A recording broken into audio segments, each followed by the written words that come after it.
Hello, and welcome to DarkTrailz, the place where you are guided into mesmerizing stories designed to help you unwind and drift into sleep. Tonight, we descend into stone and silence, into a place that smells of rusted chains and old betrayal. You are about to discover what happens when darkness becomes your only companion, and the whispers of the past are louder than your own thoughts. Imagine the flicker of torchlight on wet stone, the clatter of distant boots, the way silence wraps itself around your ankles, like vines pulling you downward. This is not a tale of knights and valor. It is a tale of breath held too long, a fate sealed in iron locks. You probably won't survive this, at least not without questioning everything you thought you knew. So, before you get comfortable, take a moment to like the video and subscribe, but only if you genuinely enjoy what I do here. And if you are listening from somewhere curious, do share your location and local time in the comments. It is always a wonder to know who is drifting off with me tonight. Now, dim the lights, maybe turn on a fan for that soft background hum, and let us ease into tonight's journey together. The first time the guards took your torch, they did not explain why.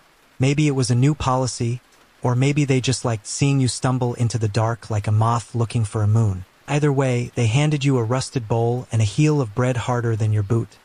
Then they opened the gate with a shriek of metal, and you took your first step downward, not knowing how long you would stay or whether you would ever see the sun again. The dungeon was colder than you would expected, not the sharp, dry cold of wind-chilled towers, but a slow, damp chill that seeps into bone and nestles in your joints like an old regret. The corridor sloped downward, as though the architects of this prison had decided that if one is to be punished, it should be a descent into the earth, into the forgotten.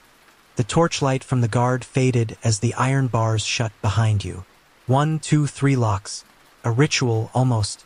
Stone walls closed around you, carved by hands that had likely died generations ago. The mortar smelled like old fungus and something sour, perhaps fear. Your cell was near the center of the spiral. No window, just a slot at the bottom of the door for food, or what they passed off as such. Across from you, a man sat curled on the floor, muttering to himself in rhythmic whispers. You would later learn his name was Tomlin, though he never referred to himself in the first person. The first night you did not sleep. Between the dripping sounds, always from somewhere out of reach, and the distant screams that may or may not have been real, your eyes remained wide open. By the second night, exhaustion made your eyelids feel like drawbridges. That is when the dreams started, dreams of lightless staircases and voices that used your name, though you had not given it to anyone. The riot had not started yet. Upstairs, the world still functioned. Lords sipped spiced wine. The baker's daughter flirted with the blacksmith. The cathedral bell rang at dawn, though you could not hear it this deep beneath the castle's bones. Then something shifted. It began with the food, a smaller portion, no meat, a single coin-shaped crust. Then silence from the guards for hours that stretched into days. Tomlin noticed too. He pointed to the shadows under the cell across from his, where a girl no older than 16 used to hum lullabies. Her silence was the first true omen. The cells farther down were rumored to be ancient, sealed since the time of the first plague. But you could swear you heard movement, the low drag of something that did not walk upright. Time lost shape. It was impossible to count days, though you tried at first. You scratched lines into the stone with your thumbnail until it bled, and then you counted the scabs. One day, a group of prisoners was herded down past your corridor. Deeper still. They did not come back. You asked the guard what had happened, but he did not respond. He just grunted and dropped a bucket near your door. Inside was water murky enough to reflect nothing. You overheard names whispered in the dark: Blackthorn, Gallows Reed, and the Sickle Mark. Those were not names of people. They were events, or warnings. Tomlin began drawing in the dirt using a bone.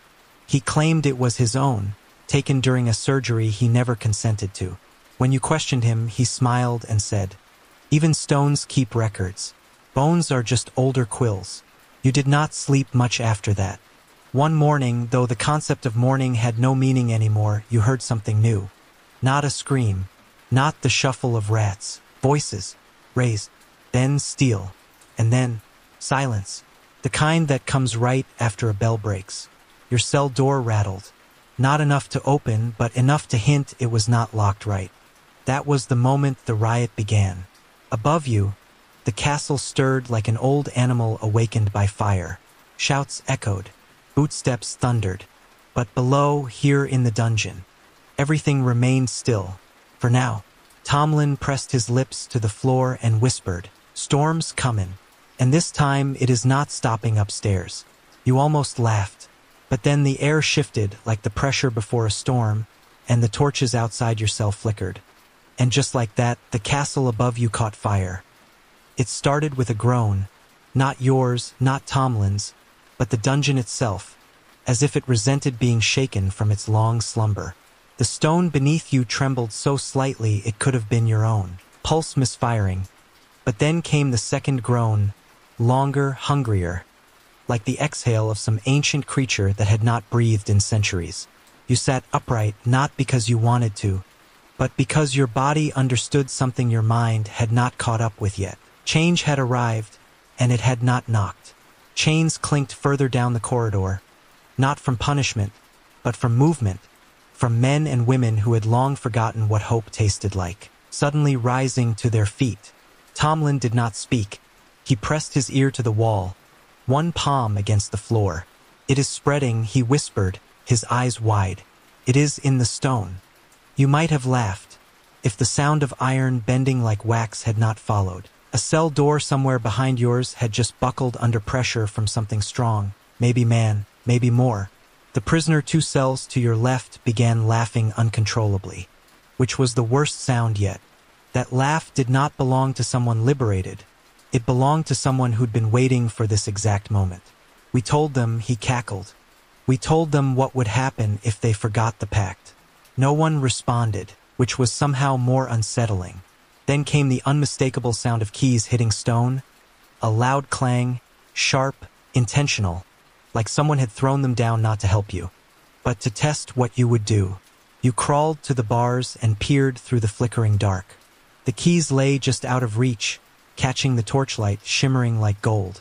No footsteps, no guards, no voice shouting instructions, just there. Tomlin shook his head. "Not for you. Not yet. They always tempt the new blood first." You had no idea what he meant, but something about his tone made your stomach coil. Across the hall, the girl who had once hummed was standing now. Her hair hung limp around her shoulders, and she held onto the bars as if she were waiting to be judged. "Do it," she said. "Take them." And then, more softly, "They won't stay." So you reached. You used your belt, your shoe, a strip of rag torn from the corner of your bedding. Took 10 minutes or an hour, you could not tell. But finally the keys scraped closer, then closer still until your fingers closed around the cold metal. You did not unlock your cell right away. You just held the ring, felt its weight, its promise, its trap. You were not alone anymore. Other prisoners were pressed to their bars now, silent, watching. No one begged. No one cheered. You got the sense that something was being measured, not your success, but your soul. The key fit the lock like it had been waiting for your fingers. With one slow turn, the bolt slid back with a click that felt louder than thunder. You did not push the door open.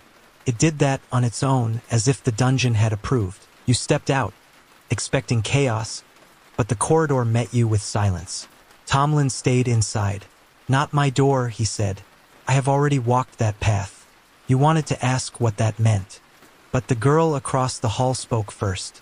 "You are marked now." Her eyes were not afraid. They were reverent. You looked down. A smear of rust from the key had shaped itself on your palm, in the faint shape of a sickle. You wiped it, but it did not come off. The corridor curved slightly to the left. You knew it well, at least you thought you did, but something felt different now. Each step sounded wrong, too crisp, like the stones were newer than they had any right to be, or older. Ahead, you spotted a patch of wall that looked less solid. You pressed your palm to it. Nothing happened. Then you felt it, a vibration, so subtle you thought your imagination was playing tricks. But the wall pulsed beneath your skin, just once, like a heartbeat. Tomlin whispered from behind, "You found it. The trap beneath the trap." You spun, but he was no longer at the bars. His cell was empty. You had not heard it open. You had not heard it close. He was simply gone. You called out, but only your own breath answered. And then the girl's door opened with a creak so soft it was almost a sigh. She stepped out barefoot, her feet pale against the damp stone, and joined you without a word. Together, you turned back toward the heart of the dungeon, the air heavier now. The silence not empty but waiting. The keys in your hand felt lighter, as if one had vanished. You did not check. You did not want to know which one was gone, or if it had ever existed. A torch bracket on the wall still held a flame. That was wrong. No one had lit it. You took it anyway because shadows were growing bolder. As you passed the next archway, you heard voices again, not human this time. Chanting, rhythmic, in a language your mouth did not know but your spine recognized. The girl looked at you, her voice barely a breath. They are remembering. That is what the riot is. Memory returning. You did not ask whose memory. You did not want to know. Something skittered past your foot, rat or message, either way it disappeared before you could tell. You thought you knew this dungeon. Now it moved like a breathing thing. The next hall sloped downward again, which was odd. You were already 3 levels deep, and this passage was not on any of the prisoner rumors. The air shifted, carrying with it the scent of something burned long ago, and deeper still, a sound like waves. The girl stopped. He is coming, she said. The one they forgot. The one they thought was stone. You turned to ask her what she meant, but she was already walking ahead, torchlight flickering across her back. When you caught up, she pointed to the floor. There, half faded, etched into the stone with something sharp and angry, was a symbol. A circle within a circle, a jagged slash through both. Beneath it, a single word in Old Galdric, atonement. Your foot brushed a loose tile, clicked. Somewhere behind you, a door slammed shut, and then, from above, the unmistakable sound of a bell. Not one of the cathedral bells, no. This one was lower, hungrier. It had not rung in 100 years, but it rang for you. The bell kept ringing, not in rhythm, but in erratic intervals, as though the rope had been seized by unsure hands or perhaps something without hands at all. The sound echoed downward through the stone like drops of molten metal, every toll thinner than the last but sharper too, until it no longer felt like sound but weight. Your feet felt it, your ribs caught it. Your breath faltered on its edge. The girl did not flinch. She simply walked, bare steps silent against the slick floor, her hand brushing the wall like she was listening through her skin. They know, she said almost dreamily. They remember someone new is walking free. You asked her name, but she just smiled like that was a question too big for this part of the story. The corridor ahead split in two, left fading into deeper dark, right bathed in faint orange flickers.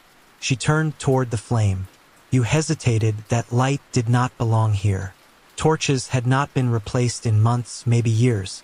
Yet here they were, 6 or 7 of them fixed to the walls, each perfectly spaced, their flames calm and vertical in the still air.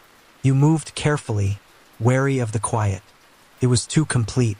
Behind one of the walls, something scratched lightly, like claws dragging across damp parchment. You did not stop to find out what.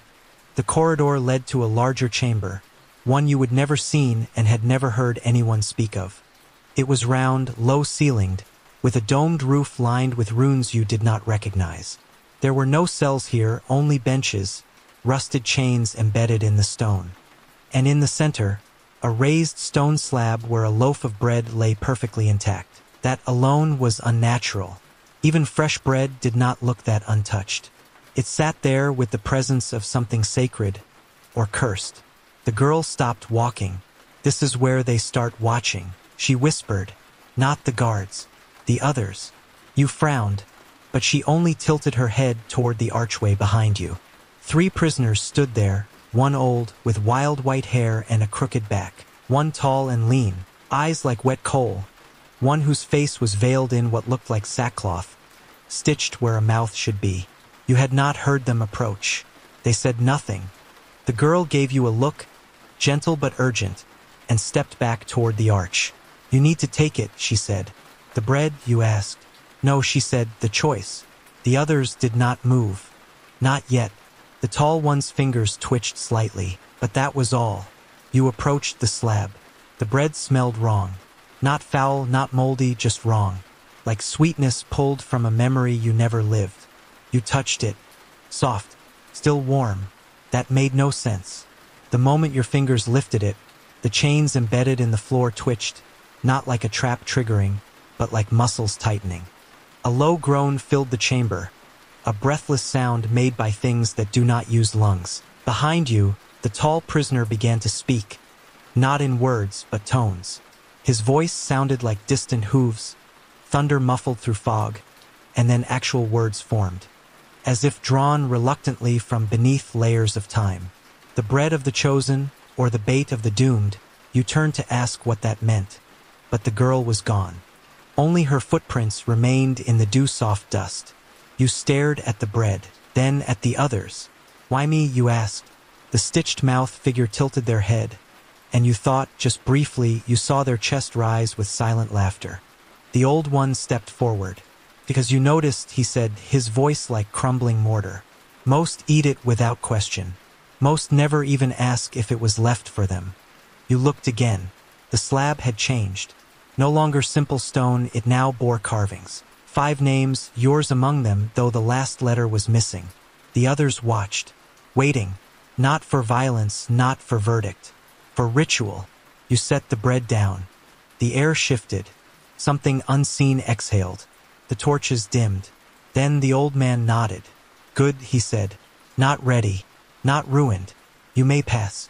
The chamber's far wall opened. Not swung, but peeled, like layers of old bark. Beyond it, a staircase spiraled down, smoother and older than any you would walked before. You took one last look at the 3 figures.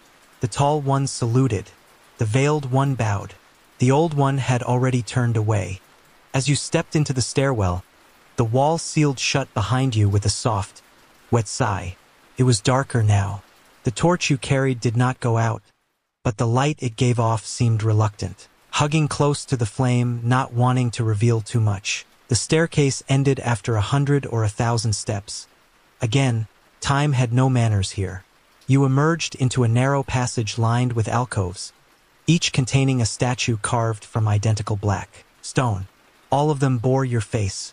Different ages, different scars, different eyes, but still, unmistakably you.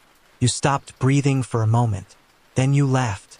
Not out of comfort, but because disbelief was safer than panic. Don't laugh, said a voice to your right. They do not like it when you laugh. You turned. A boy stood there, barefoot, dressed in linen that looked woven from candle smoke. You asked. The stone ones, he replied. They are not asleep. They are just remembering how to be you. You swallowed hard. The air tasted like old paper and mint. The boy began walking, and somehow, of course, you followed. This place is not part of the dungeon, he said. Not originally. It is deeper, older. They built the castle on top because they thought it would trap it. But stone remembers. And now it is listening again. You passed another alcove. This statue showed you missing your left eye. Another, a version with both hands broken at the wrists. The boy did not look at them. They are not visions, he said, anticipating your question. They are rehearsals. You were not sure which was worse. Then you arrived at the end of the corridor. The final alcove was empty. No statue. Just dust and a deep groove in the stone floor. This one's waiting, the boy said. For what, you whispered. For the version of you that never asks, he said. The one that just eats the bread. Then he vanished. No sound. No shimmer. Just gone.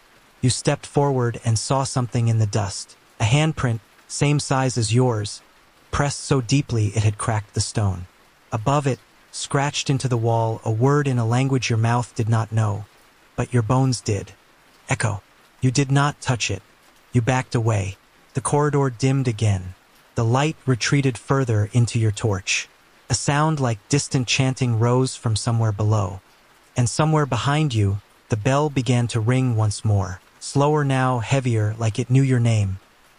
You moved forward without thinking, because to stop was to invite doubt, and doubt in this place was a kind of rot. The corridor narrowed, but the walls themselves did not press in.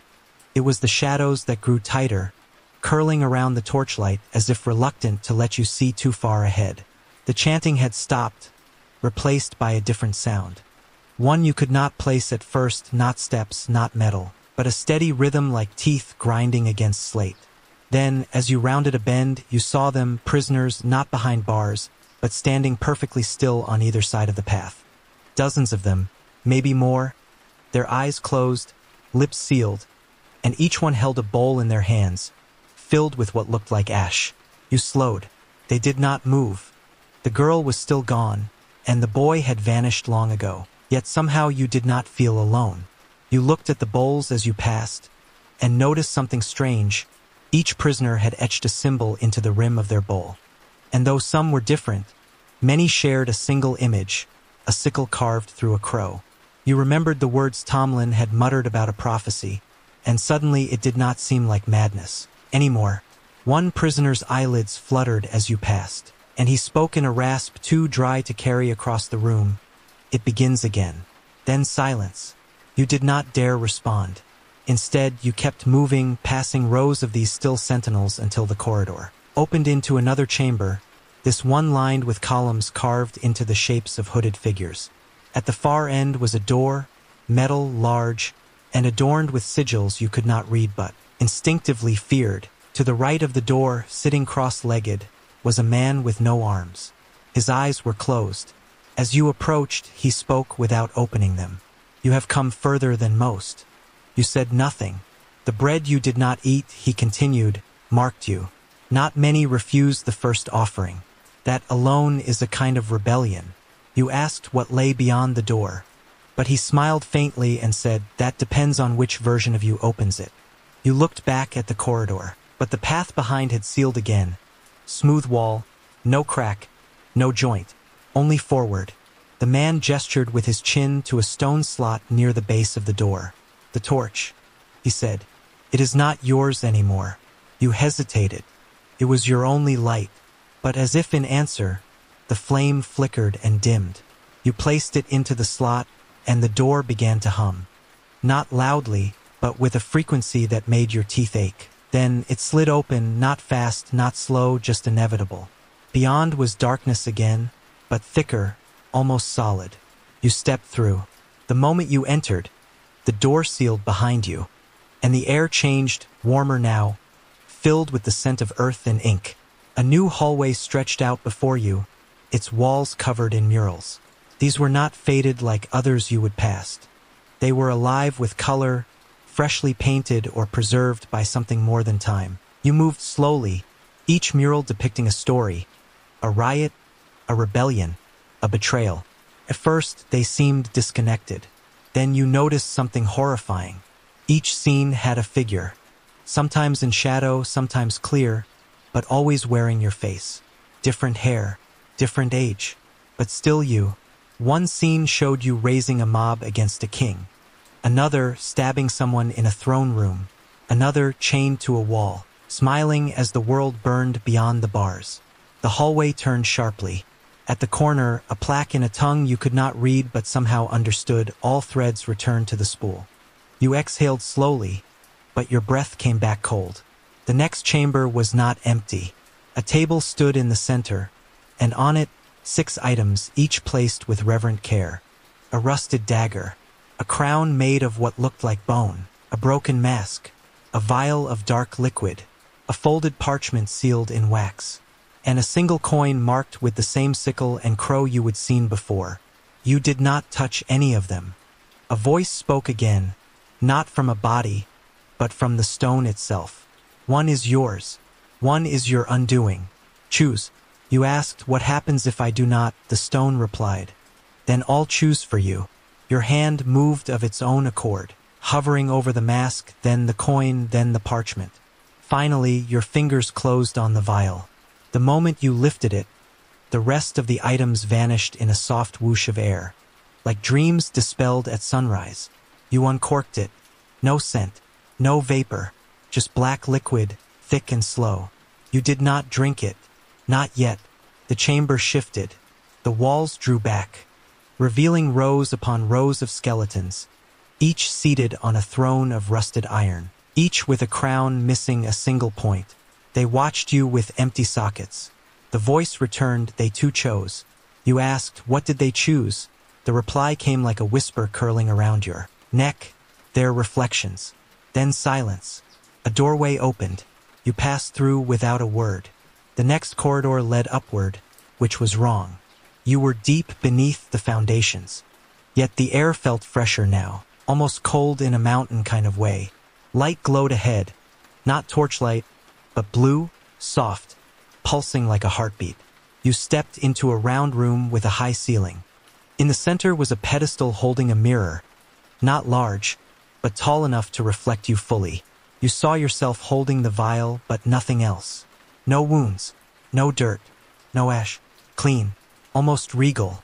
The mirror shimmered, and your reflection blinked. You had not. The reflection leaned forward, though you had not moved. Its lips formed one word, not spoken, just mouthed. Drink. You stared at the vial. The reflection nodded slowly, urging. You turned the glass. The liquid inside clung to the sides like syrup. Then you heard the bell again, fainter now but clear. The mirror rippled. Behind your image, other faces began to emerge. All you, all different, all watching, waiting. You stepped back. The mirror did not follow, but the images inside did. The pedestal cracked. A web of fissures split the floor. The blue light dimmed. You ran. The corridor reformed behind you as you fled, reshaping itself, trying to lead you somewhere or trap you. You did not know. You just kept going, until the floor vanished. You did not fall, not in the way gravity demands, but you did descend. The space below was bottomless only in sensation, like sinking into ink or memory, where speed had no measure and direction, was optional. When your feet finally met solid ground again, there was no impact, just sudden stillness, as though you had always been standing there and only just remembered. Around you was a circular chamber, smoother than any you had seen, no carvings, no cracks, just seamless stone like the inside of an egg. Overhead, a faint glow radiated from no source at all, a pale white that made shadows. Impossible. Across the chamber stood a single figure, their back turned to you, cloaked in heavy fabric that fluttered without wind. You approached cautiously, expecting words or resistance or perhaps an attack, but when they turned, you saw your own face once more. This version of you was older, maybe by decades, and their eyes held something between sadness and fury. I have waited too long, they said, voice calm but strained. You were supposed to drink. You asked who they were, though you knew the answer. I am the consequence, they replied. The you who obeyed. The you who never questioned. You held up the vial. I did not drink. That is why I am here, they said, to make sure you do. You stepped back, but the chamber held no doors, no exits, only curves and echoes. Every time one of us refuses, they continued, the cycle breaks a little more. It hurts them. It makes them remember. We can't have that. You looked at the vial. The liquid still swirled lazily. Why do they want us to drink it? Because it binds us. Your other self replied, not just to this place, to the forgetting. Drink and you become easier to guide, easier to erase. You gripped it tighter. Then why did you? They did not answer with words. Instead, they opened their mouth wide and showed. You. Inside was nothing. No tongue. No teeth. Just black silence. A cavity filled with stillness. They take what makes you resist, they said as they closed it again. You do not even notice when it goes. You asked, can I fight you? No, they replied. Because I am not here to fight. I am here to become you, if you falter. That was worse. You turned away from them and felt the chamber throb like a heartbeat. At your feet, the floor began to crack, forming patterns too deliberate to be random. A circle, then a second, then a third. You stood in the center. The other you stepped to the edge. Last chance, they said. Drink it and the pain ends. No, you whispered, it only begins then. The vial pulsed in your hand. You hurled it to the floor. It did not shatter. It simply dissolved, as though the stone had swallowed it whole. The chamber screamed, not with sound but with pressure. your ears filled with silence so dense it became pain. The other you recoiled, then twisted into something formless, not dissolving, but unraveling like cloth in boiling water. And then you were alone again. The cracks beneath your feet glowed softly. The chamber shifted. A seam appeared in the wall, opening slowly to reveal a tunnel that descended further still. You stepped through without hesitation. The air in this tunnel was dry, almost warm, and it smelled faintly of parchment and burnt sugar. The walls pulsed gently with lines of light, as if some ancient map was encoded into the stone. You reached a fork. One path sloped deeper, the other twisted sharply to the side. You chose the twist, unsure why. It opened into a chamber shaped like an amphitheater. Benches of stone lined the walls and tiers, and at the center stood a dais with a book larger than a man's torso.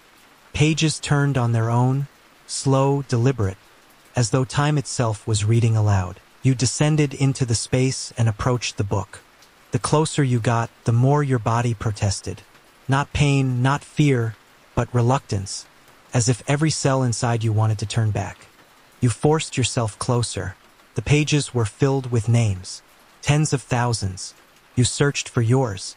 It was not there, but beside the book, carved into the stone, was a shallow bowl, and inside it, a quill that looked like it had been plucked from a crow. You picked it up, felt too cold, too familiar. You asked aloud, "Do I have to sign?" And a voice from nowhere answered, "Only if you wish to be remembered." You stared at the book. "And if I do not, then you will be free," it said. "But no one will know." You hovered the quill over the page. Then you set it down. "I would rather remember myself." The amphitheater shook slightly. The benches began to crack. The book slammed shut. And then, from above, a light pierced the chamber, vertical, golden, impossibly real. You looked up. A ladder descended, rope and wood swaying gently. An invitation. You climbed, hand over hand, rung after rung. As the chanting below faded and the wind of the surface world curled into your lungs like a forgotten perfume, you emerged into a hallway lined with broken shields and torn banners. This was no longer dungeon. This was the castle proper, or what was left of it. Stones lay scattered, walls torn open, daylight leaking in through wounds in the architecture. You stepped into the great hall. Fire had scorched its beams. The long table was overturned. And yet, at the far end, seated on a throne of melted brass, was a man in full armor. His head bowed, one hand gripping the hilt of a sword stuck into the floor. He did not move. You approached cautiously. When you stood before him, you realized he was stone. Not carved, but transformed. His armor had fused into his body. Moss clung to his joints, and on the ground beside him lay another item, one you knew well. A single key. You picked it up. It was warm. Your name was etched into it. Not a cell number, not a rank, just your name. The sword vibrated slightly. The knight, if that is what he was, spoke without opening his eyes. "The gate is open, but not for long." You asked, "Where does it lead away?" he said. "Or back. It depends what you carry." You held the key tightly. "And if I choose not to go, then someone else will," he answered. "And their path will be shaped by your shadow." You turned toward the hall's end.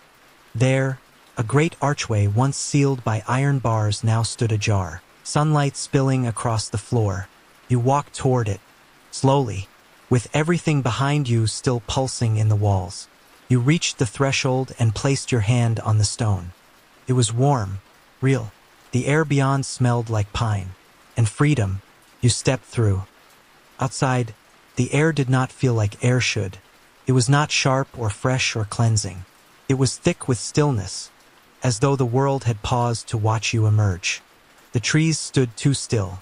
The grass did not sway. Even the birds, if there were any, kept their silence. You walked forward, the ground soft underfoot, not muddy, but yielding in a way that suggested this place had been waiting to hold your weight. The castle behind you groaned one last time, not from collapse, but perhaps relief or warning. You did not look back. Ahead stretched a path, barely visible beneath a carpet of old leaves and bone. White petals. You followed it, your hand still clutching the key even though no lock stood before you. You were not sure why you kept it. Maybe because it felt like proof. Maybe because it still pulsed faintly in your palm. The forest thickened around you. Trees arched overhead, forming a canopy that filtered the light into golden green. The shadows here were gentle, but they still moved. Occasionally, you saw something between the trunks. Not shapes exactly, but possibilities. Fragments of faces. A hand brushing bark. A glimpse of someone who looked almost like you. Then nothing. The path led to a clearing where a stone bench sat alone. Worn smooth by time or ritual. You sat not because you were tired, but because it felt expected. Across from you stood a wooden post, on which hung a sign with a single word carved into it. Judgment. Beneath it, a scale. No gold. No weights. Just balance held perfectly in stillness. You waited. Nothing happened. Then, from the trees, 3 figures emerged. Cloaked, hoods drawn, silent. Each one carried an object. The first held a shard of glass. The second, a bundle of feathers. The third, a mirror no larger than your palm. They stood before the scale without speaking. You asked what they wanted. The first lowered her hood. She had your mother's face, but younger. Kinda. She placed the shard of glass on one side of the scale. The balance did not shift. The second removed his hood. He had no face at all, only skin pulled smooth where features should be. He placed the feathers on the opposite side. Still no movement. The third kept her hood on.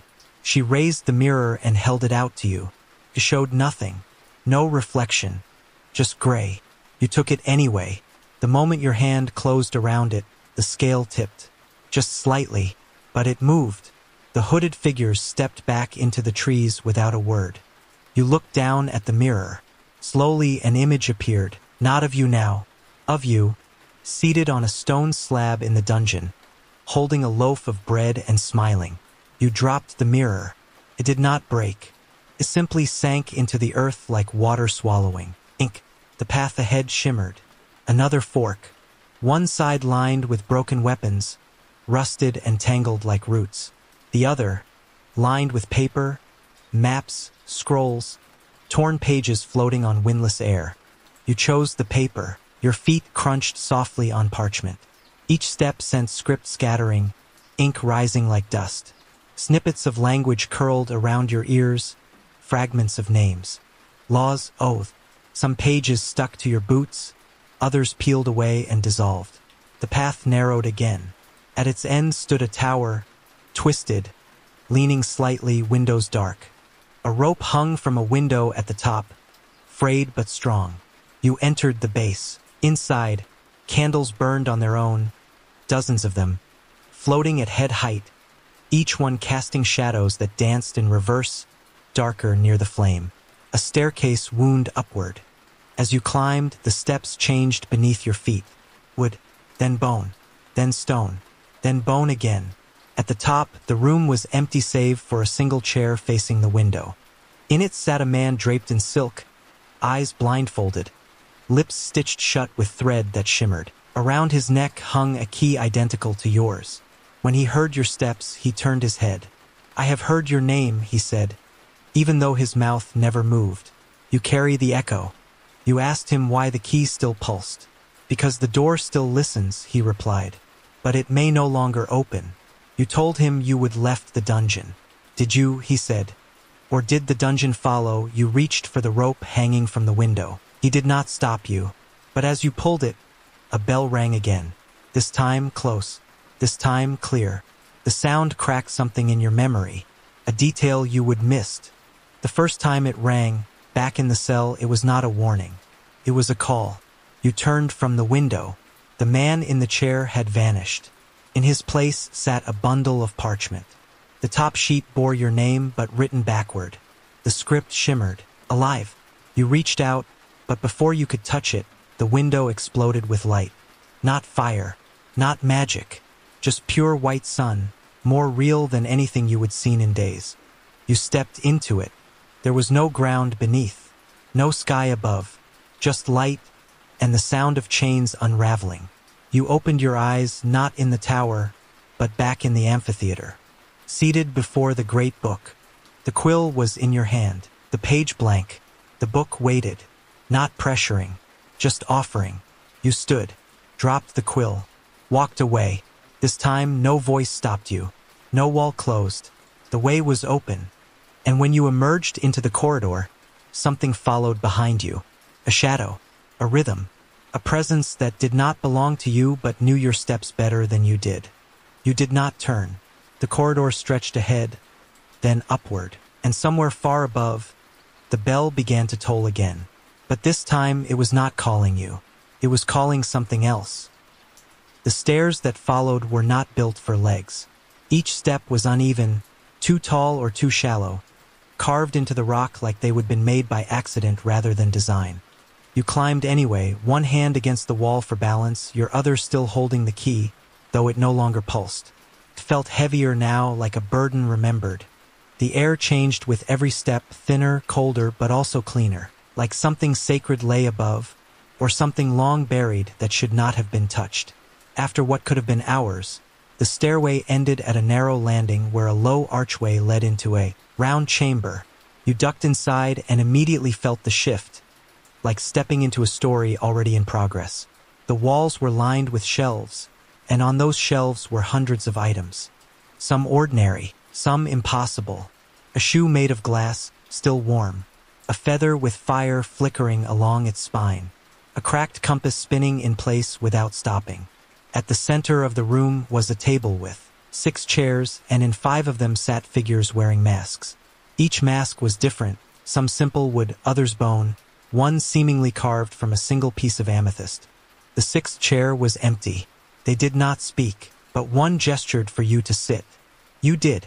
The moment you touched the seat, the table began to rotate slowly.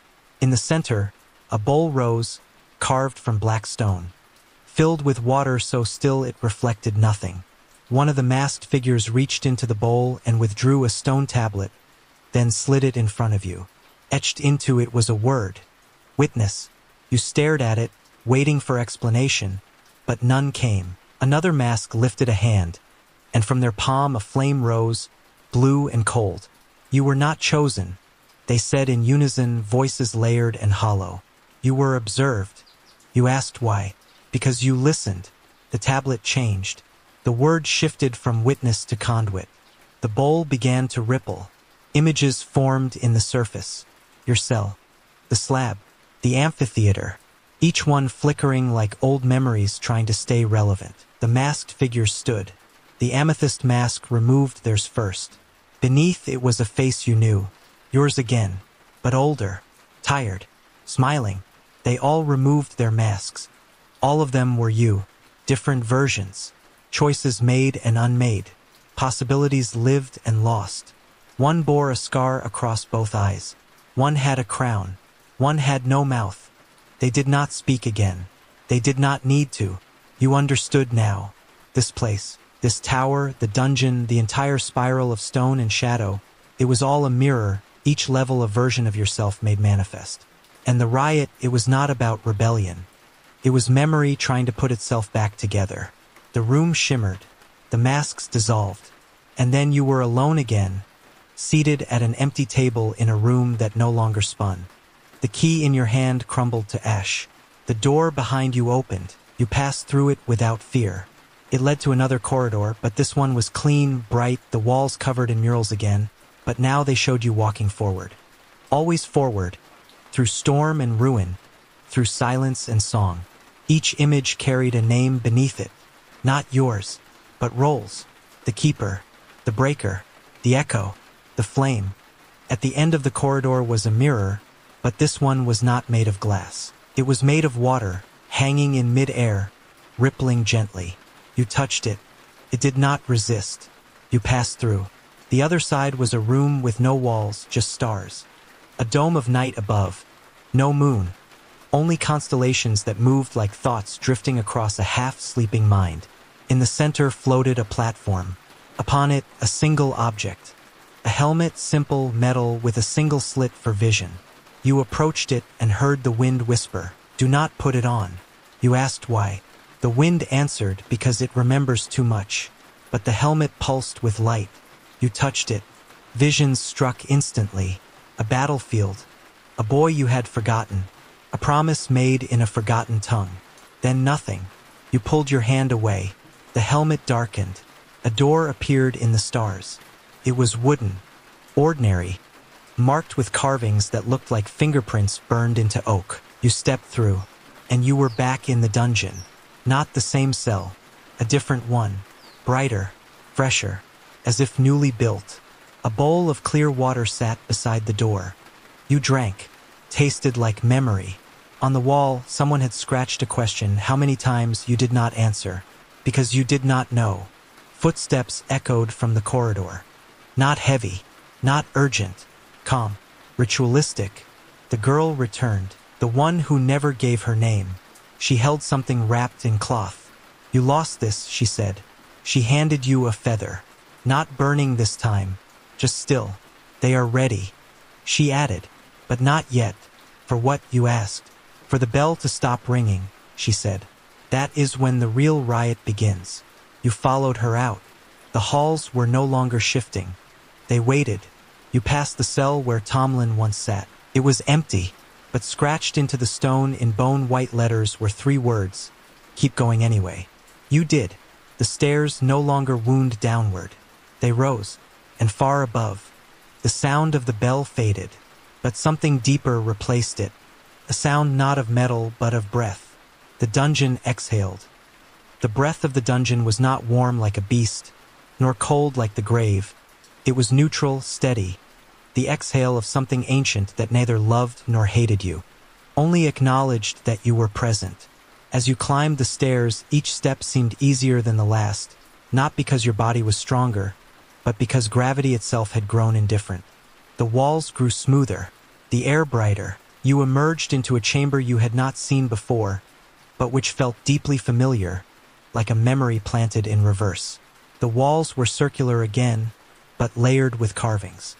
Not murals this time, but bas reliefs, scenes of figures descending, chained, hooded, vanishing into pits.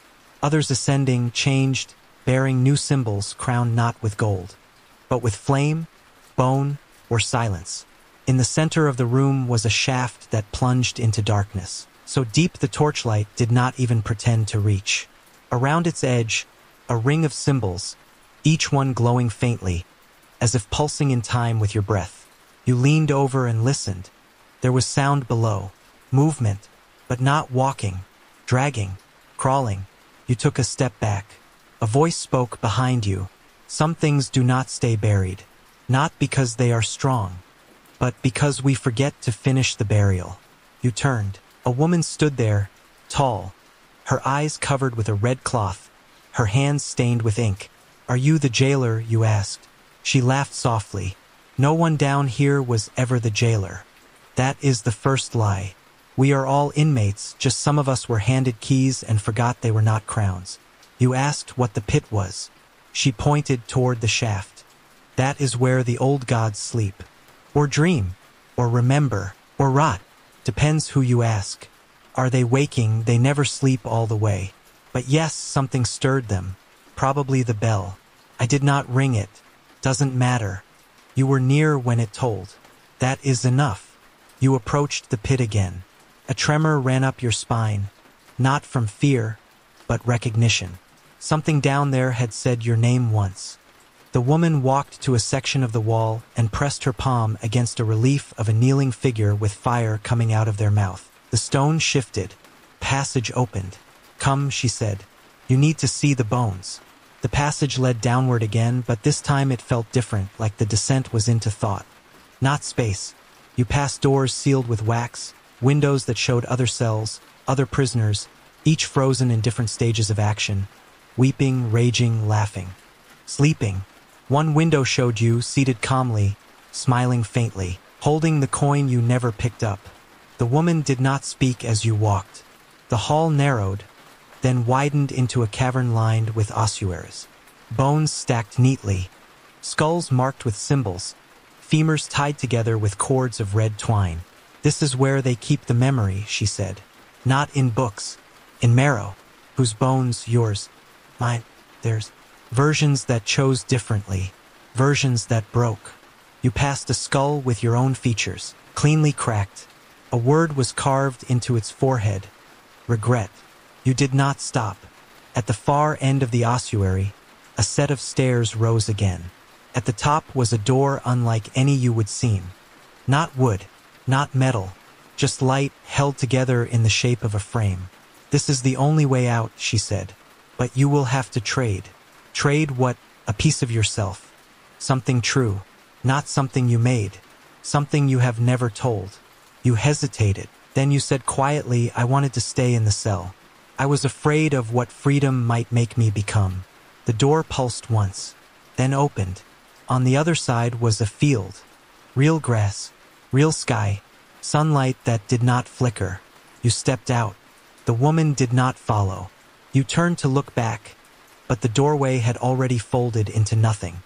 The field stretched to a line of trees. A bell hung from one branch. It did not ring. It waited. A figure stood beneath it. As you approached, you saw he was dressed in prisoner's garb, just like yours. But he was younger. He was you. Not a memory. Not a ghost. Just you. He smiled and said, you made it further than I did. You asked, who are you? Version 3, he said. I drank the vial. Saw the mirror. Didn't walk away. What is this place? Some call it outside. Some call it another layer. But mostly, it is the breath between locks. It is what happens when the dungeon exhales. He pointed to the bell. You can ring it. Start the memory again. Or let it rest. It is up to you now. You looked around. The sky was too perfect. The wind too even. Nothing moved unless you did. You looked at the bell. Then at the you beside it. He was already fading. You did not say goodbye. You just turned and walked toward the forest. The leaves rustled for the first time. The air shifted, and behind you the bell cracked.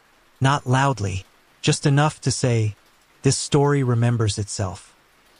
The forest ahead welcomed you, not with warmth, but with clarity, as though the air itself had chosen to clear your thoughts. Each step felt lighter, not from fatigue lifting, but because the land beneath your feet no longer questioned your right to walk upon it. Trees towered on either side of the path, their trunks lined with symbols etched in sap. Birds sang somewhere above, not melodies but single notes, spaced out like a code or a countdown. The trail narrowed, then widened suddenly into a glade where a single stone stood upright, carved with names. Dozens, hundreds, some fresh, some weathered. Your name was not there, not yet. Sitting beside the stone was a man sharpening a blade made of glass. He nodded when he saw you. Took you long enough. You asked if he was expecting you. Always. Doesn't mean I knew which version of you would show up. You asked what this place was. The place between Riot and Reckoning, he said. Where stories decide whether to end or to echo. You noticed a circle of torches around the glade. None were lit. Do they light when something starts? You asked. No, he said, they light when something finishes. He handed you a scroll sealed with red wax. This is what you came for. You opened it.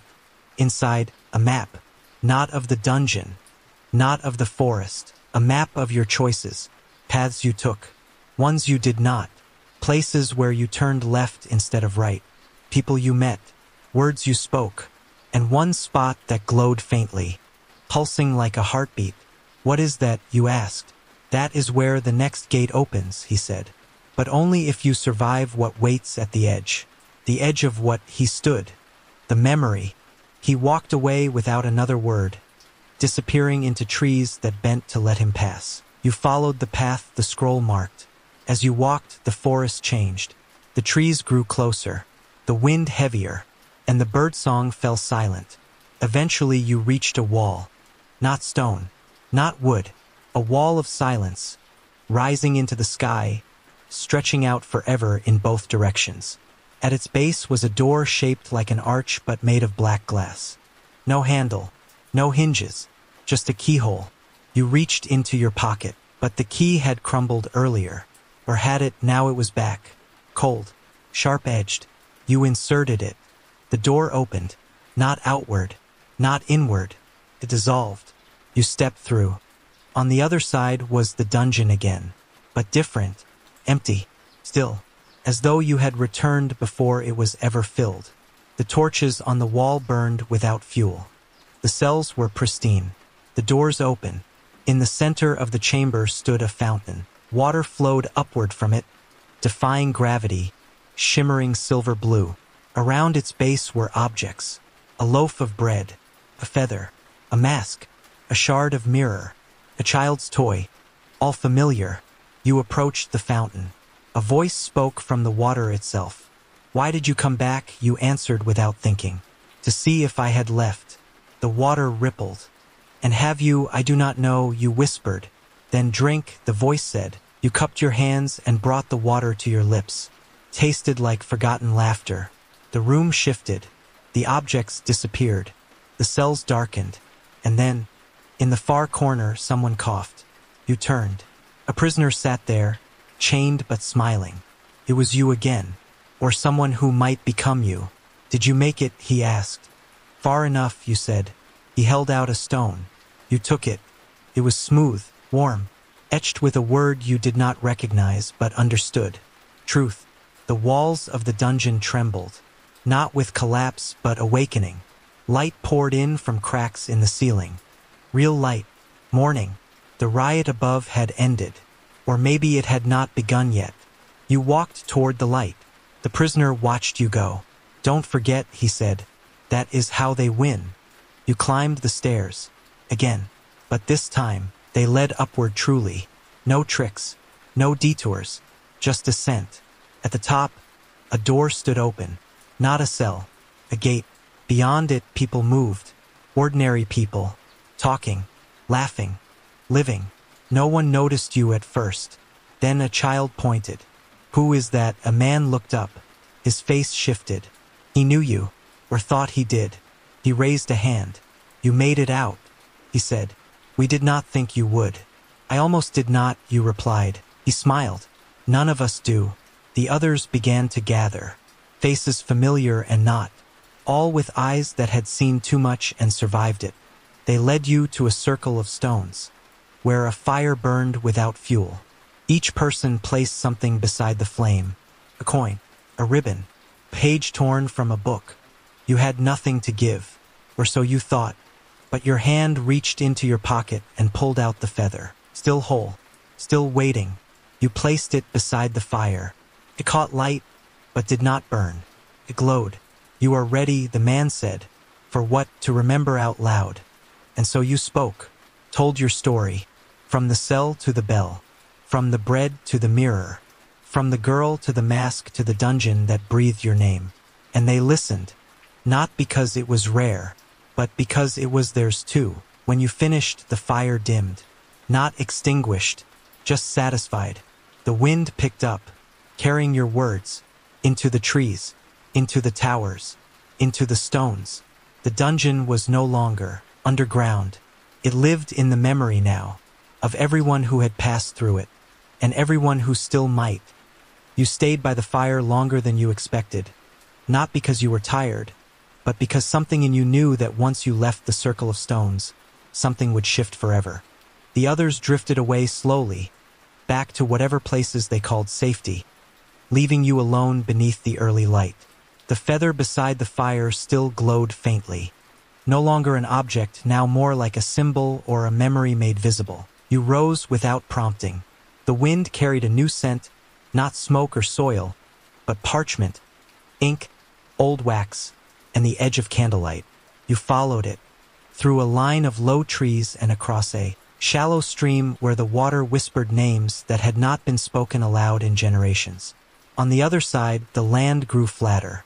At its heart stood a structure unlike any castle or tower you would seen. It looked grown, not built, formed from roots and stone, windows shaped like eyes that had never closed. A single door waited, carved from some pale wood veined with silver. As you approached, it swung open soundlessly. Inside was cool and quiet. A library, though calling it that felt too small. The books here were not bound. They pulsed. They breathed. Shelves twisted around each other like woven branches. In the center of the room stood a desk where a figure hunched, writing with a quill that dripped golden ink. She looked up. You recognized her instantly, though you would never seen her before. She had the girl's face, the one from the cell, the one who walked beside you and never gave her name. But now she was older, her hair streaked with silver, her eyes sharp and kind and unblinking. You came, she said. I was not sure you would. You asked where you were. The scriptorium, she said, where memory is recorded before it is forgotten. She gestured for you to sit. We have been waiting for someone who did not choose the bread. She slid a page across the desk. Your name was at the top. Below it, words that made no sense at first, but slowly aligned into a story. Your story. We try to write them down before they vanish. She said, but most do not survive the loop. Most drink, or forget, or turn back. You asked what the loop was. She smiled. The dungeon, the dream, the riot, the breath, all of it. A cycle that rewrites itself through each version of you. The more you resist, the more it remembers. She handed you the quill. Add the part only you know. You took it. The ink was warm, familiar. You wrote a sentence you did not know you remembered. Then another. Then a paragraph. When you finished, the page folded itself and floated upward, vanishing into the ceiling. It is archived, she said, and when it is needed, it will return. You looked around. There were no doors but the one you came through. Where do I go now? She stood and opened a small drawer from the desk. Inside was a crown. Not gold, not jewel-encrusted, just a circlet of iron wrapped in thorn. Outside, she said, back to where the riot began. They are waiting. Who is waiting? She placed the crown in your hands. The ones who still think they are trapped. You left the scriptorium and followed the path west, where smoke curled in the distance and the sound of drums echoed like heartbeat thunder. You reached a rise overlooking a vast courtyard, ruined walls, scorched flags. A crowd gathered around a circle of fire where masked figures spoke in hushed tones. You recognized one of them, the tall one from the Chamber of Choices. He looked up. You are late, he said. You showed him the crown. He nodded. Good. Then it is time. The others turned to you. Some were new, some familiar. All wore pieces of your face. The dungeon was never the prison, one said. We were. Another added, but now. You remember. A drumbeat began. Low, steady. A chant followed. Old words, deep ones. You joined the circle. The fire flared. A figure stepped from the smoke. Tomlin, whole, awake, smiling. You found the map, he said. Did you follow it? I made a new one, you replied. He grinned. Better that way. He handed you a piece of parchment, folded neatly. This is the last part. You opened it. A single phrase, handwritten in ink that shimmered like starlight. Let them riot. The wind caught it and carried it upward. The flames turned blue. The crowd raised their hands. And the riot began, not with rage, but with memory. Not destruction, but revelation. Every stone in the courtyard glowed faintly. Every name that had been erased returned. Every version of you that had been buried stood and walked forward. The fire grew tall. The bell in the distance rang one last time. And then the dungeon itself cracked open, not broken, but willing. And from within, the breath of all those who had waited spilled upward into the light. You did not notice the silence at first. It crept in gradually, replacing the drumbeat, the chanting, the fire's crackle. As the last echo of the bell dissolved into the sky, everything paused, not frozen, but suspended, like the world had drawn a breath and was waiting to see if it would need to hold it. You stood in the center of the courtyard, the crown still in your hands, iron cold, thorns sharp but not yet cruel. Around you, the faces of all those who had followed flickered in and out, some clear, some hazy, each one a version of the same story wearing a different mask. Tomlin was gone again. Not vanished, just stepped sideways. Where he had stood now bloomed a circle of flowers that had no roots, petals shaped like eyes, blinking slowly in the sunlight. You turned toward the ruins, the place where the gate had cracked open. The stone was still shifting there, not crumbling, but reforming, growing not outward, but downward. A new descent. Final one. The crown pulsed once. Then again. You placed it on your head. It did not change you. It revealed you. The sky shimmered. Not blue now, but silver. Not clouds, but whispers. A single word formed among them. Judgment. You stepped forward and the earth parted willingly. Not with violence, but invitation. The stone beneath your feet bent downward, forming a spiral, not like the dungeon's descent, but like a funnel guiding thought, narrowing perception. You walked. As you descended, the air grew clearer. Time lost its grip. Memory uncoiled. You saw yourself again, younger, standing before the bread, lifting it, hesitating. You passed that memory. Then another. You walking away from the amphitheater. You holding the mirror. You choosing the feather. You refusing the drink. Each choice suspended in the air around you like drifting seeds, weightless and unfinished. The spiral ended at a chamber of light. No walls, just horizon. A single stone platform hovered there, and upon it a carving. Not words, not symbols, just your face. Not as it was, as it would be. Around the platform, figures stood cloaked in shadow and flame. Masks of smoke, hands of ash. You knew them. They were the ones who had never escaped. The ones whose stories had been silenced. Speak, one said. You opened your mouth and said your name. The platform glowed. Speak again, another commanded. You said the name of the dungeon. Noctrial. The name no one had ever taught you. The shadows shifted. One stepped forward. Her mask lifted. The girl from the cell. Older now. Oh, why did you leave? She asked. You paused. Because I remembered who I was before I was put there. She nodded. That is enough. A second figure stepped forward. You again. Crowned. Blood on your lips. Why did you not fight? You answered, because this was never a war. It was a reckoning. He vanished. One by one, the others asked. One by one, you answered. And with each reply, the chamber became smaller. Not physically, but emotionally, folding into itself, preparing. At last, only one figure remained. Silent. Still. Mirror for a face. When it moved, your reflection moved too. What are you now? It asked without sound. You closed your eyes. I am the part that walked forward when the rest turned away. The mirror cracked, just slightly, and you felt the weight lift. The crown dissolved. The platform shimmered. The chamber bloomed into sky. You were standing at the edge of a lake, the same lake the girl once spoke of, the one beyond the last gate. The water was clear, but it did not reflect. Instead, it remembered every face, every cry, every stone scraped with names. You stepped into the water. It embraced without wetness. It held you like memory holds a name. And then you saw the final carving. Beneath the surface, etched into the lakebed, a phrase in ancient script. Only those who question are remembered. You smiled. You walked. On the far shore, a path curved toward a hill crowned with a tree whose leaves shimmered like starlight. Beneath it, a bench. And seated there, waiting patiently, was Tomlin. You took your time, he said. There were questions, you replied. There always are, he said. The brave ones asked them. He handed you a cup of tea, still steaming. You are not going back, are you? No, you said. This time I am staying. Good, he said. Then let us wait together. Until the next one climbs. You nodded. The sun never set.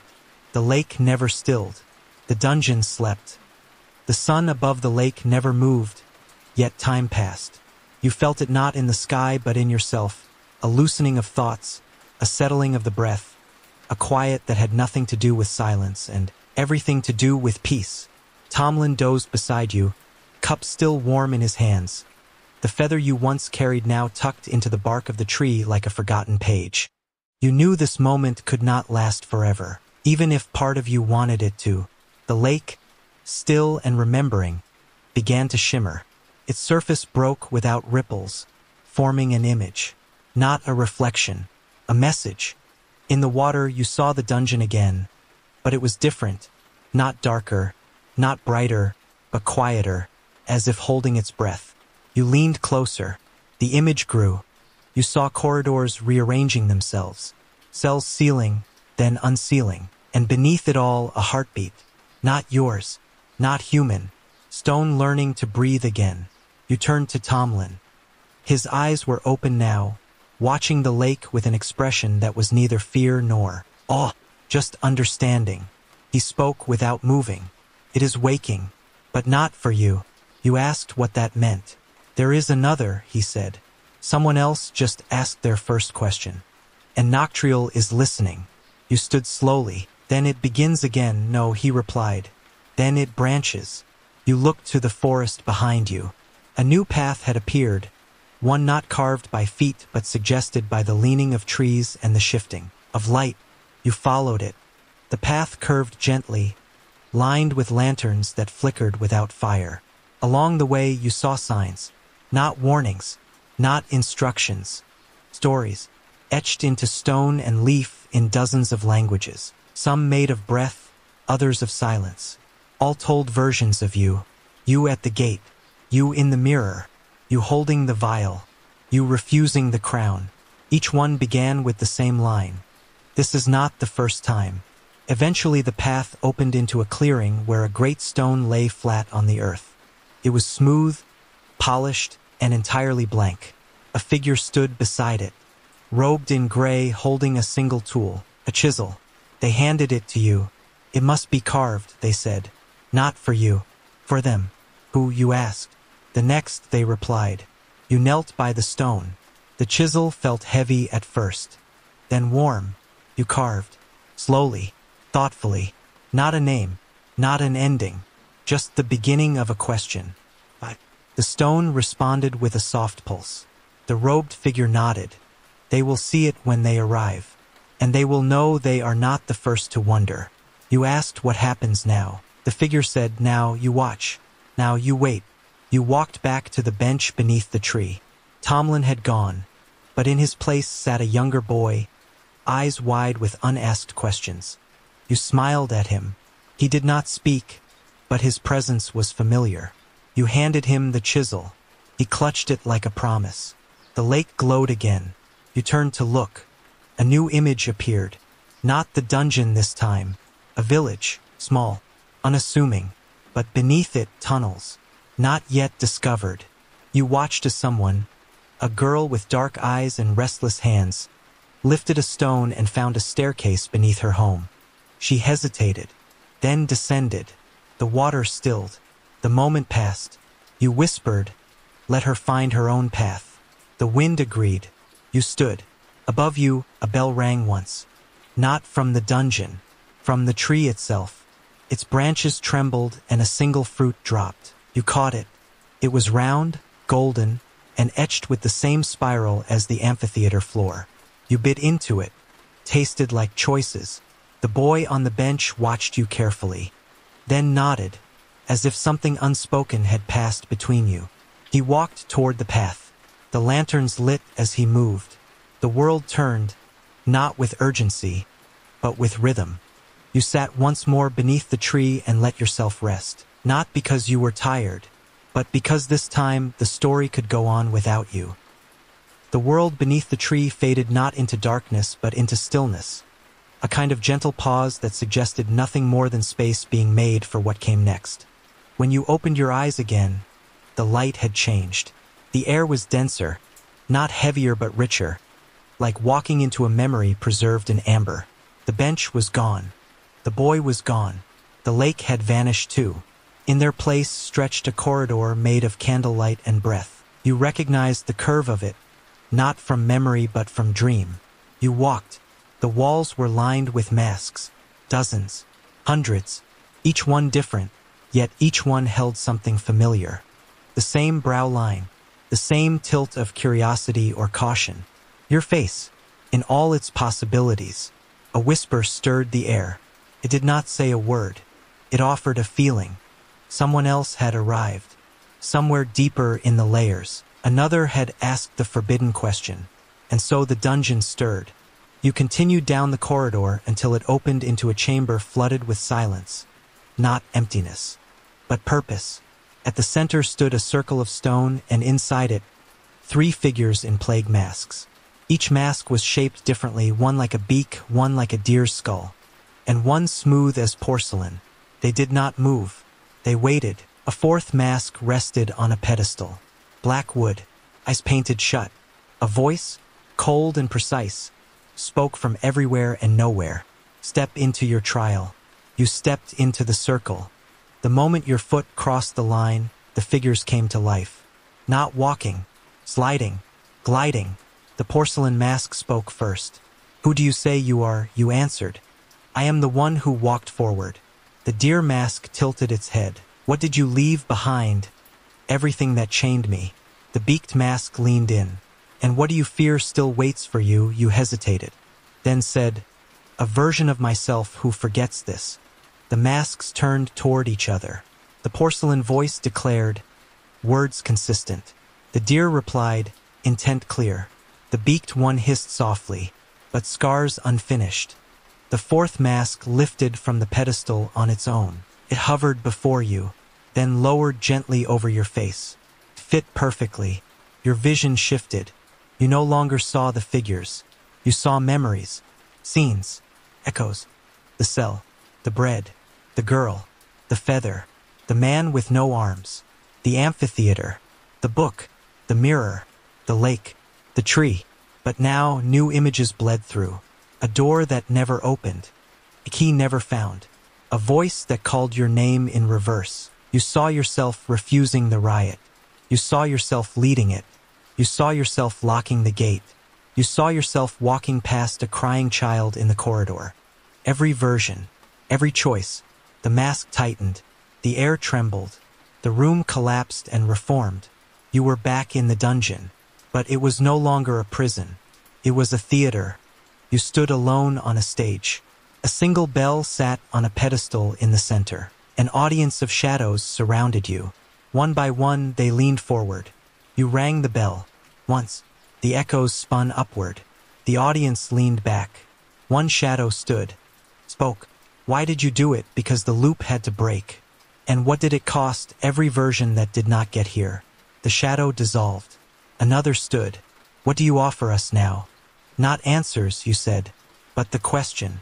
The bell cracked, the mask crumbled, the stage folded inward, and you found yourself in the catacombs again, this time deeper than ever.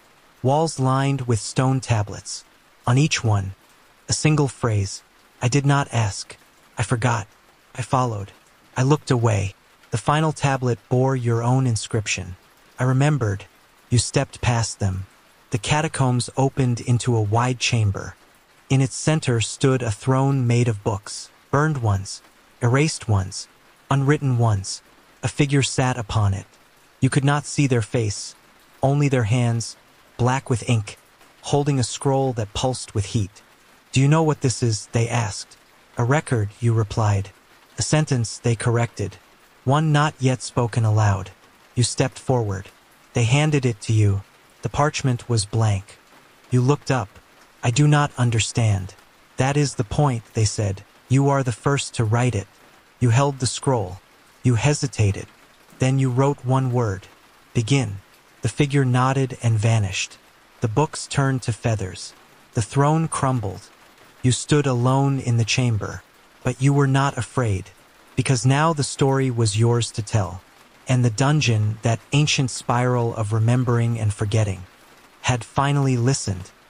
The chamber dissolved around you, not into void but into mist, soft and scented with myrrh and ash, the kind of air that clings to the skin like velvet soaked in memory.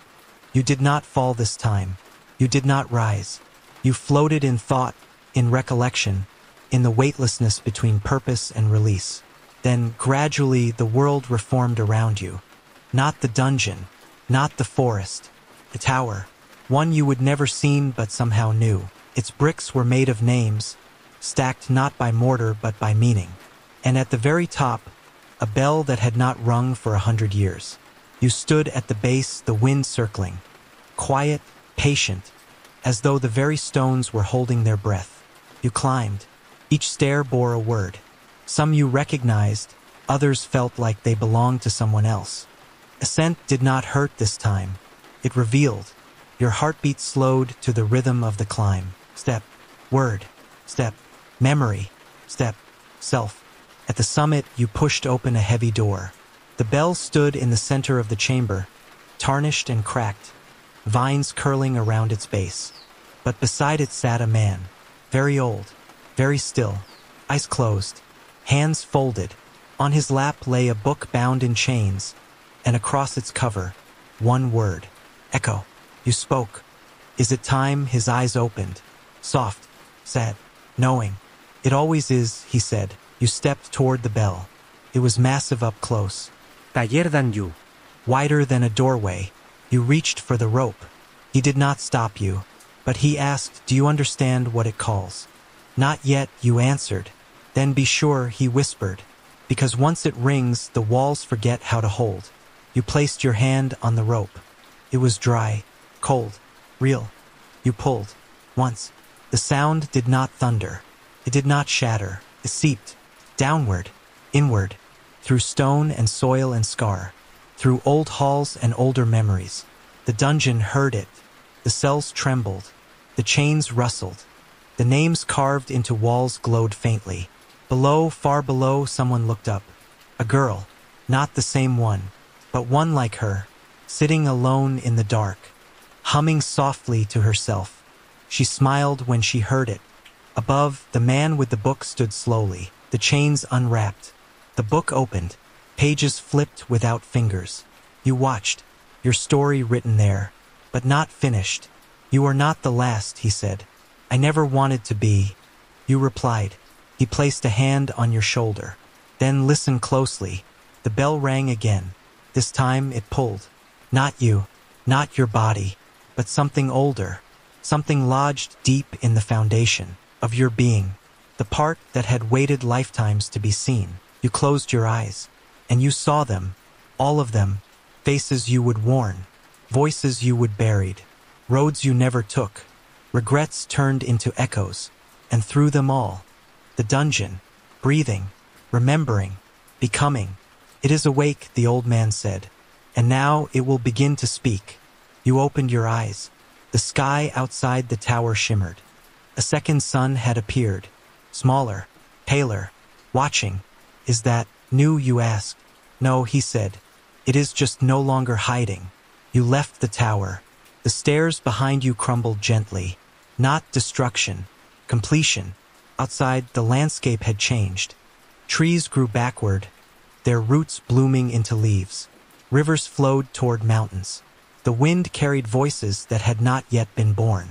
And in the distance, the dungeon sat open. Not like a wound, like a mouth. Waiting, you walked toward it. You had to, not to return, not to be trapped, but to witness, to hold the mirror for those still inside. And as you reached its edge, the bell rang a third time. This time it was not calling. It was answering. The dungeon before you was no longer the same place you had left. Its stones no longer whispered only of confinement. Its halls no longer clung to silence as though it were the only truth. Now it breathed with intention, as though it had been waiting for someone to come not to escape, but to witness what remained. You stood at the threshold, where grass met stone, where sunlight touched shadows without dissolving them. The air was different here, not stale, not damp, but expectant. As you crossed back into Noctrial, the walls did not resist. They opened, slow and deliberate, like lungs welcoming a remembered breath. The path ahead was not straight. It wound left, then right, then down in a slow spiral, the walls etched with fresher markings than before. Not names, not numbers, maps, but they did not point to exits or chambers. They pointed inward. Each turn of the corridor felt like a memory folding back on itself. You passed an alcove where a mural had once faded into soot. Now it had been restored. It showed the riot not as chaos, but as chorus. Not destruction, but harmonization. Many voices crying the same truth in different tongues. The deeper you went, the more familiar everything became. But not because it stayed the same, because it remembered. Then the tunnel opened. A large circular chamber greeted you. Not the amphitheater, but a new space. Its ceiling high and vaulted. filled with slow-turning lanterns suspended in air without chains. Below them, 7 doorways stood open, and on the floor, a design had been carved in the shape of a maze with no center. A figure stood at the far end, back turned, posture still. As you approached, you recognized them before they turned. The girl, not older, not younger, just certain. She smiled at you. You came back without being summoned. I had to see, you replied, if it was real. And now that you looked around. I do not know what is more terrifying, that it is or that it is not. She nodded and walked toward the maze carved into the floor. This is the part most do not reach, she said. The part where the paths do not converge. They scatter. Is this the end? No, she said. This is the forgetting. We have come so far to forget, not to forget. To choose what we carry. You stepped onto the edge of the maze. The lines glowed softly under your feet. How do I know which way to go? You do not, she said. But the moment you choose, the dungeon listens. You began to walk. The path split often, forked again, twisted back. There were no dead ends, only intersections. As you moved, images rose from the lines like smoke. You saw yourself sitting with Tomlin under the starlit tree. You saw the bell tower and the child from the lake. You saw the mask trial, the riot, the mirror, the girl. Then you saw something new, a version of you had never met, laughing beside a fire with friends who did not have names, dancing on cobbled streets at dusk, holding a child's hand and whispering secrets into their ear, a version of you who had never entered the dungeon. That version faded quickly. You walked deeper into the maze until finally you arrived at the center. There was no monument, no gate, no judge, only a bench. You sat. The girl joined you. What now?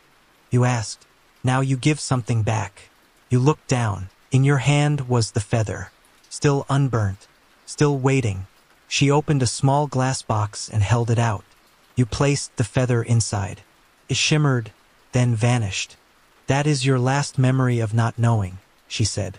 The moment you doubted what you were. And what am I now? You are the one who heard the dungeon breathe. The chamber dimmed slightly. One of the lanterns above burst softly into sparks. The 7 doors flickered and closed. Only one remained open. You stood and approached it. She did not follow. You asked, will I see you again? Only if you forget. She replied, only if I fall. No, she said. Only if you stop asking. You crossed the threshold. The world on the other side was not new. It was very old. A hallway. The first one. The one you had entered so long ago when the guards took your torch. But this time, no one waited. No cell. No key. Just your footsteps echoing ahead of you as if daring the world to catch up.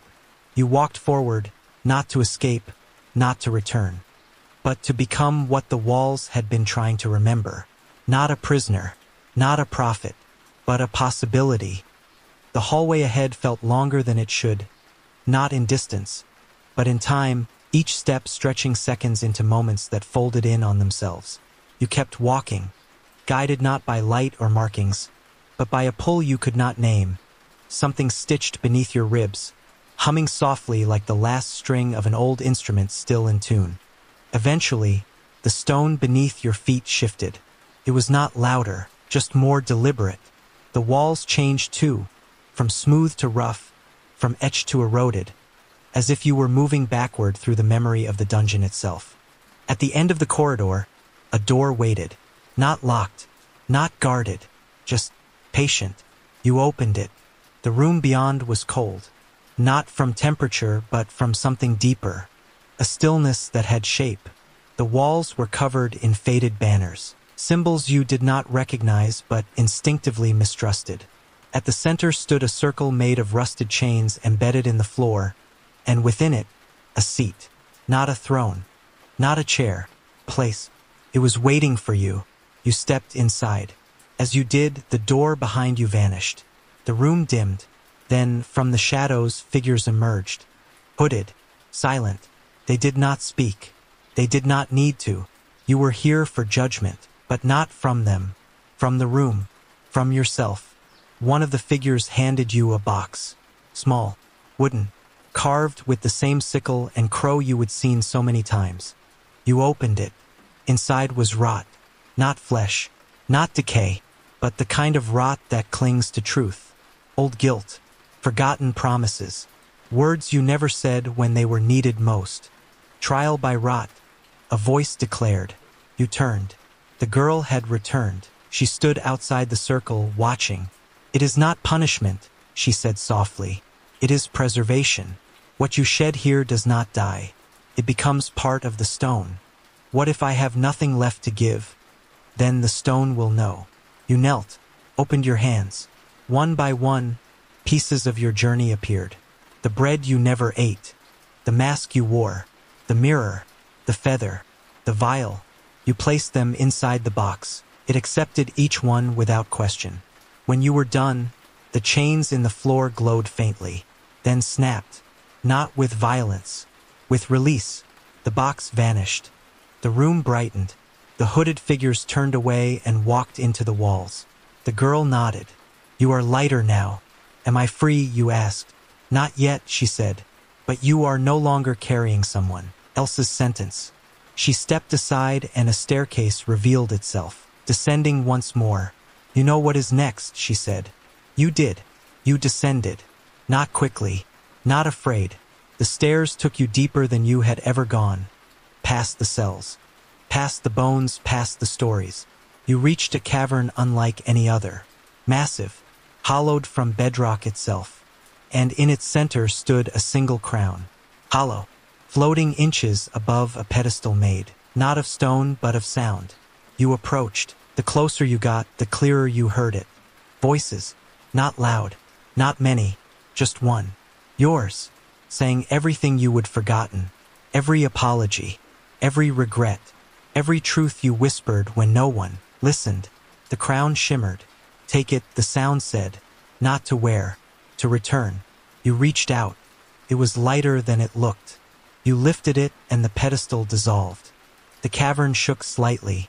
A breeze stirred from somewhere that had no sky. "Where do I return it to?" you asked. "To the gate that opened for you first," the sound replied. You turned. The stairway was gone. In its place, a tunnel, straight, lined with bones that hummed gently. You walked. The crown never wavered in your hands. You emerged into a chamber lit by thousands of candles, all floating, none melting. In the center, a doorway of fire and glass. You stepped through, and you were back. The first cell, empty now, clean. The crown pulsed. You placed it on the floor. It did not fall. It rested, as if it had come home. The air shifted. The girl was beside you again. She placed a hand on your shoulder. "You passed," she said. "Was I supposed to?" "No," she said. "But you were allowed to try." The cell door swung open. This time you did not hesitate. You stepped into a hallway flooded with soft light. The walls whispered not warnings, but blessings. You followed them, no longer to escape, but to arrive. At the far end, a new gate stood open. Beyond it, not a dungeon, not a field, a library, endless, alive, waiting. The library did not speak in words. It breathed in parchment and exhaled memory. The shelves reached beyond vision, not tall but deep, folding space into spirals, alcoves and endless loops of thought. As you stepped inside, the ground beneath your feet shifted from stone to paper. The pages pressed together so tightly they formed a soft, steady surface. You moved carefully. Each step stirred whispers, not voices, but fragments of sentences once written, now unspoken, waiting to be heard again. The girl walked beside you, no longer guiding, just accompanying. You glanced at her. She smiled faintly, then pointed to a nearby shelf. You followed her gaze. The books there bore no titles, only symbols. Spirals, eyes, flames, feathers. One was marked with a crown split in two. You reached for it. As your fingers touched the spine, the book opened on its own.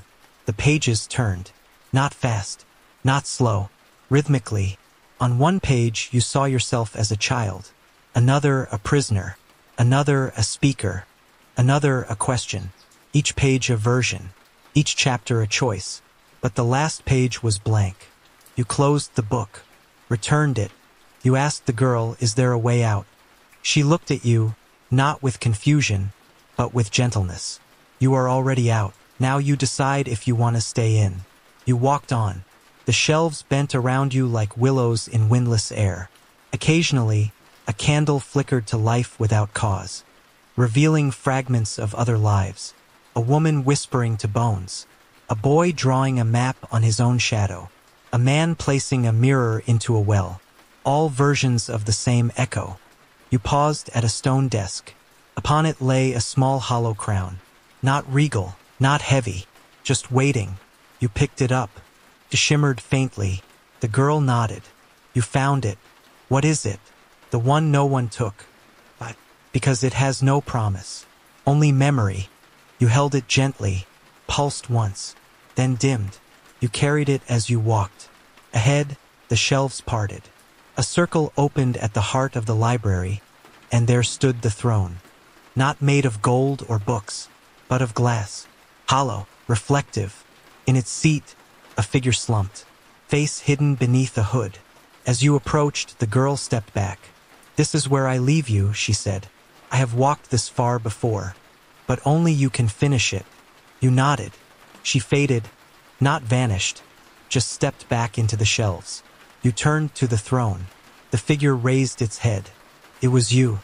Not tired, not angry, just quiet. I have waited, they said, because no one else would sit. You offered the hollow crown. They shook their head. It is yours now, not to wear, to understand. You placed the crown on the throne beside them. It shimmered, then dissolved into the glass. The figure stood. Thank you, they said, for choosing. They stepped aside. The throne remained. You sat. It did not change you. It revealed what you would become. Around the chamber, echoes moved.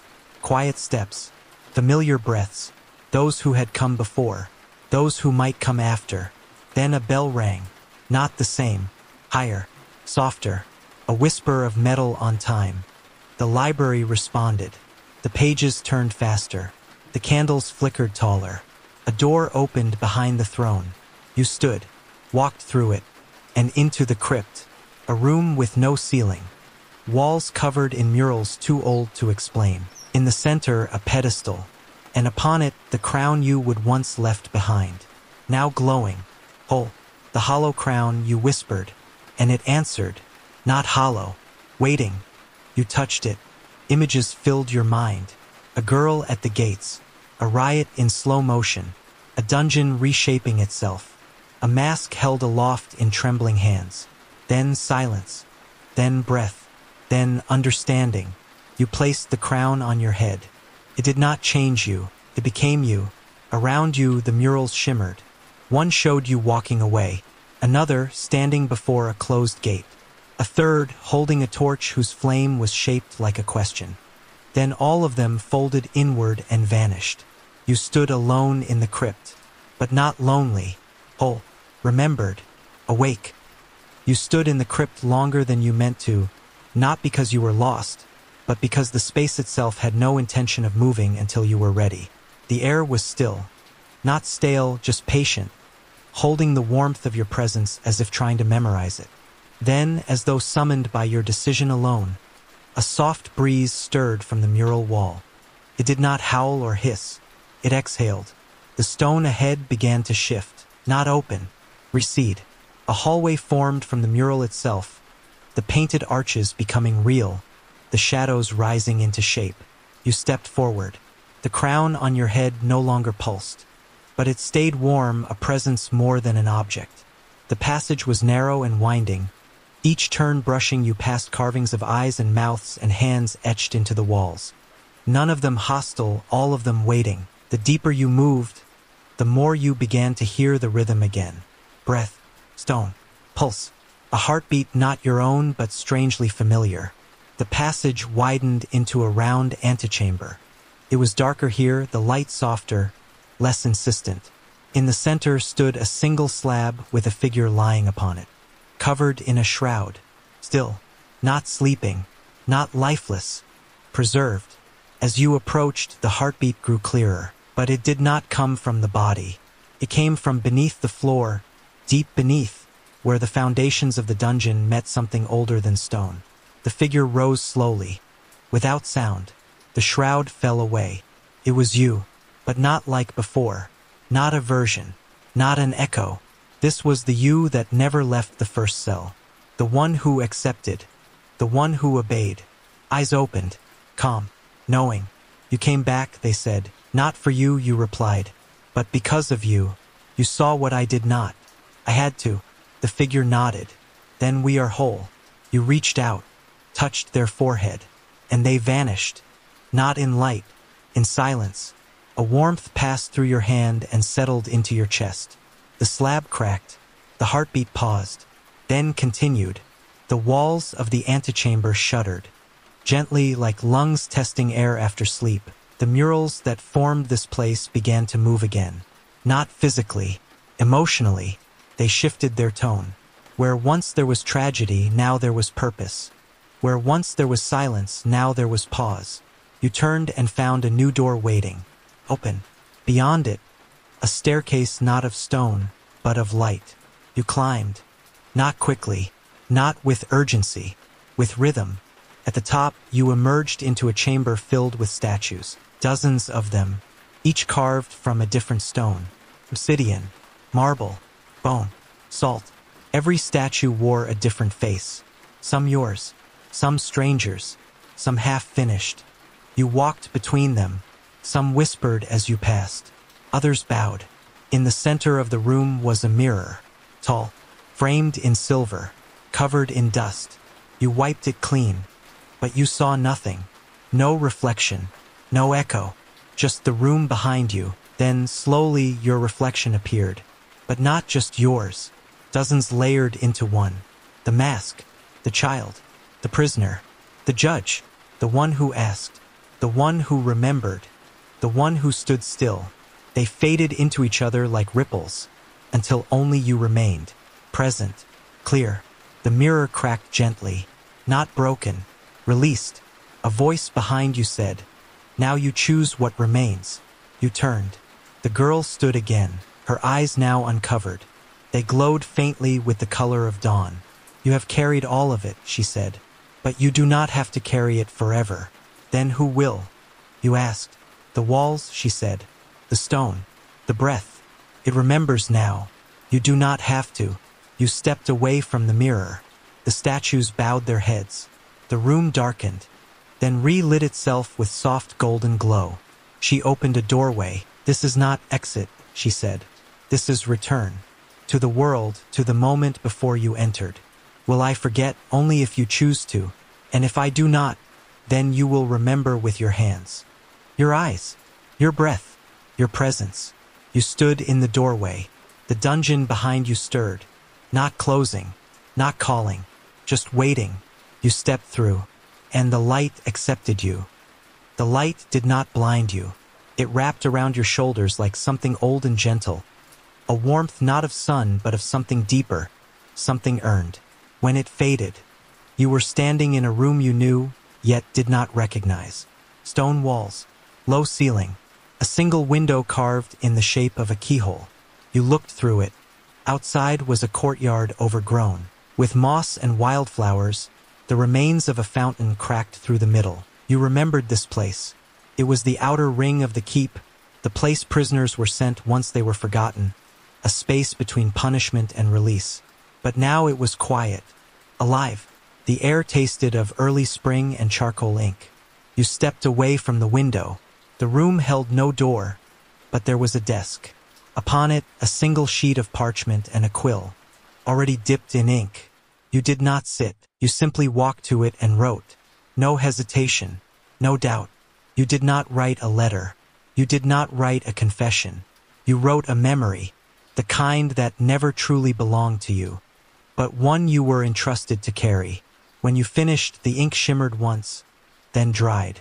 The paper folded itself into the shape of a moth. It flew toward the window, paused, and then passed through the slit with ease. You watched it vanish, then turned. The wall behind you had become translucent. Not glass, not air, just possibility. You stepped through. You were no longer in the keep. You were on a road made of mirrors, stretching forward under a sky of parchment. To your left walked a version of you who had never spoken aloud. To your right walked one who had only ever whispered. Behind you came footsteps that did not echo but still belonged. Ahead stood the gate, massive, ornate, alive, not sealed, not guarded, just waiting. Carved across its frame were 5 words. Only the remembered walk forward. You stepped closer. The gate pulsed, then opened inward. Beyond it lay a city you had never seen but had always known. Streets woven with thread, towers carved from names, a sky painted with yesterday's shadows. And at its center, a monument, tall, hollow, shaped like the dungeon itself. You approached. The air in the city was not filled with talk or noise. It was filled with listening. Every corner of this place seemed tuned to story, as if every breath, every blink, every silence was a kind of language. You reached the monument. At its base was a small plaque. You read it. It bore no title, only a question. Who will ask next? Behind you, others arrived, some with masks still in their hands, some still holding feathers, some silent, some smiling. They did not speak to you. They joined you, and in that moment, you understood. This was not the end of the story. This was the end of forgetting. You climbed the steps of the monument. At the top, a bell. Not broken, not rusted. Perfect. It had never rung. Not yet. You reached for the rope, but did not pull. You waited. You waited for the wind. And when it came, it touched the rope gently. The bell rang not in metal but in memory. And the city exhaled. The bell's echo rolled outward in waves too slow to measure, each pulse carrying not sound but memory, drifting through the city's corridors, through windows left cracked open, across rooftops still slick with dew. You stood at the top of the monument and watched it unfold. Not a riot, not a revolution, a remembering. Doors opened without hinges. Names reappeared on walls long scrubbed clean. In the streets below, figures paused mid-step, their eyes adjusting not to light but to truth. Somewhere in the distance, the girl stood beside a fountain and looked up at you. She nodded once, then disappeared into the crowd, no longer needing to guide, no longer waiting for you to ask. You descended the monument slowly, one step at a time, each footfall its own sentence. By the time you reached the base, the city had changed again. Not visibly, not in stone, in silence. The kind that came after a question had been asked and the answer had arrived in the form of presence. You walked through a marketplace where no goods were, exchanged only stories. You passed a school with no doors, only shadows on the walls where lessons had once been erased. You turned into an alleyway that had never existed before, and found it led to a chamber underground, not the dungeon, a root of it, a remnant. There, resting on a slab of basalt, was the mask you wore in the trial. Whole again. You did not take it. You bowed to it, a kind of promise. When you rose, the room had vanished and you were in a field of grass as tall as your shoulders. The wind carried names like seeds. Behind you, the monument rang again. The gate was still open. Not for you. For those behind you, those still walking the spiral. You turned toward a hill where a child waited, drawing shapes into the dirt. They looked up and smiled. You did not ask their name. They already knew yours. You sat beside them, watched them draw. When they finished, they turned to you and said, "Was it hard?" You nodded. "But it was mine." "Do I have to go?" they asked. "Only if you want to remember." The child placed their hand in yours. For a long while, neither of you spoke. The field rustled. The sky brightened. You stood, together. At the edge of the hill stood a door made of water and light. You walked toward it. The child did not hesitate. They stepped through, and the door dissolved. You stood alone again, and yet not alone, because the dungeon still breathed. The city still listened. The gate still opened. The story still spiraled forward, one question at a time. And now, as the gate slowly fades from sight and the walls return to stillness, Your journey settles behind your eyes like dust drifting through sunlit air. No more bells, no more footsteps, just breath, soft, even, certain. You have walked through memory and shadow, through questions carved in stone and names whispered in forgotten languages. You have seen what lies beneath the dungeon, not horror but rhythm, not pain but remembrance. And here, in this moment, nothing asks for your strength, only your rest. Let the last echoes soften in your chest, like a lullaby sung by silence itself. Let the images flicker gently, Tomlin's quiet knowing, the feather untouched by fire, the crown that never needed to be worn. Let them settle where dreams wait, on the edge of sleep, where stories fold themselves into whispers. You are safe now. The maze does not call you. The gate no longer demands anything. You have become what it waited for, the one who listens, the one who remembers. So breathe slowly. Let your hands relax. Let your thoughts unfurl like ribbons in the dark. There is nothing more to chase. The riot has passed. The dungeon sleeps. And you, brave wanderer, may finally rest in the knowledge that what you found was never the escape. It was the return to stillness, to self, to sleep. Now, let go. You are home.